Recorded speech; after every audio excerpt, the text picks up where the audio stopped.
Hi, I'd like to teach you a little bit about knitting tension today. And what that refers to is really the tightness with which you wrap your yarn around your knitting needles. And when you have really nice, even knitting tension, that means all of your loops are on the knitting needle with about the same tightness.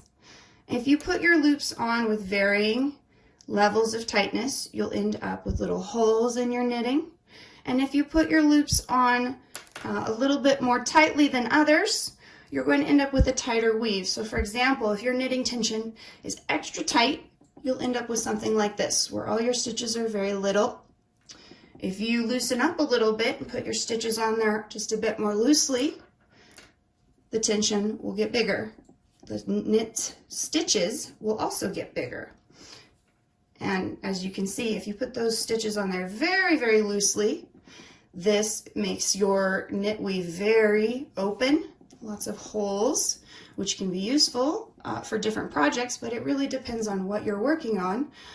So you always need to make sure you check your gauge of your knitting to make sure that you've got about the right knitting tension going on your needles.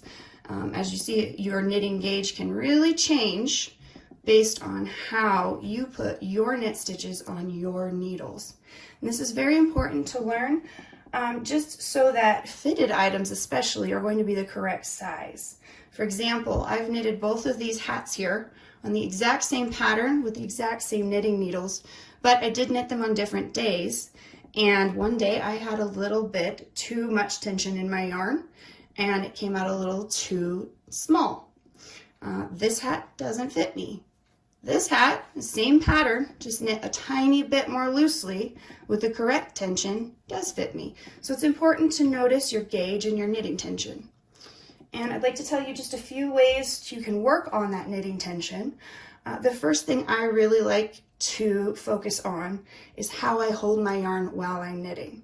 So when you pick up your yarn, you're going to want to find a way to keep this string a little bit taut. Not tight, you don't want to pull it really hard or you're going to end up with a really small weave on your pattern, and that might not be what you're after.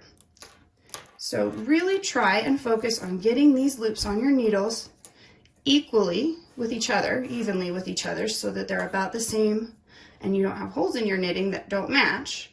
And also try to focus on making sure that those are going to be able to slip a little bit. So holding your yarn so that you have a little tension here allows you to regulate how big this is going to be. If you kind of let it flop and just grab it and pull it through, for example, with no tightness on your finger here, it's going to fall around, be real tricky and complicated. So you need to find a way to hold your yarn.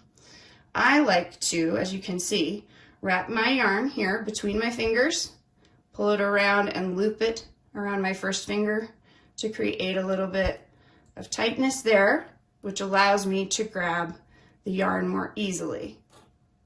You can also experiment with ways to hold your yarn. Some people will hold their yarn wrapping it around 3 fingers and bringing it around that first finger, creating a little tension. Other people have come up with all different sorts of ways to maintain that.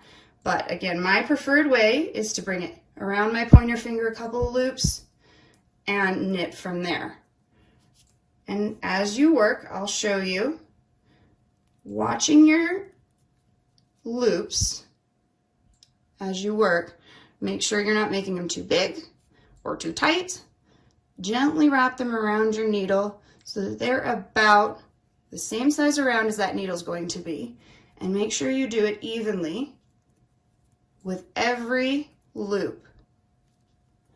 And if you notice as you go, one of your loops is going to be a lot bigger than the rest of your loops. I'll show you, for example, I've made this loop intentionally too loose. Can you see the difference? These are about the same tension as these stitches, but this one is going to be floppy. It's going to have a hole and it's not going to be even. So one way to correct that is to gently, as you work, just tug the stitch down to that last stitch in the working yarn and make sure they're all even. And you can read your knitting as you go. If you see loose stitches like that, adjust them as you work. And that will really help out with some of those knitting tension issues that cause holes in your work, that look just a little bit different than the rest of the weave. I hope that gave you a few ideas on how to make your knitting tension a little bit more even, and I hope you have a wonderful day.